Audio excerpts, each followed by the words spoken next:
Hello, আসসালামু আলাইকুম। চলে আসলাম আরেকটি ভিডিও নিয়ে। সবাই কেমন আছেন? আশা করি ভালো আছেন। আমিও ভালো আছি। এরকম প্রাকৃতিক পরিবেশ কার না ভালো লাগে? আমার তো খুব ভালো লাগে। আমার খুব ইচ্ছা আছে যখন আমার নিজের বাড়ি হবে, তখন এরকম গাছগাছালি লাগাবো।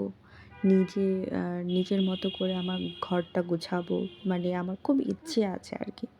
আর কাপড়ে এই শীতে কার না রোদ পোহাতে ইচ্ছে করে? দেখেন রোদটা কি সুন্দর ঝরঝরা মনে হচ্ছে।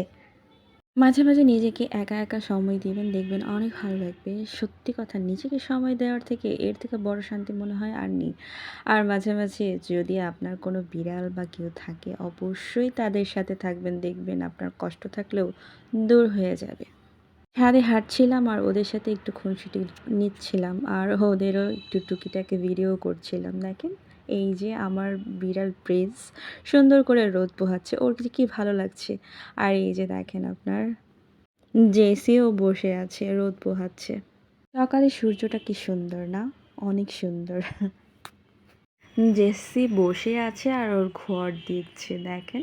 এই মাঝে, মাঝে ওর ঘর যখন ওদের ঠান্ডা লাগে তখন ঘরে বসে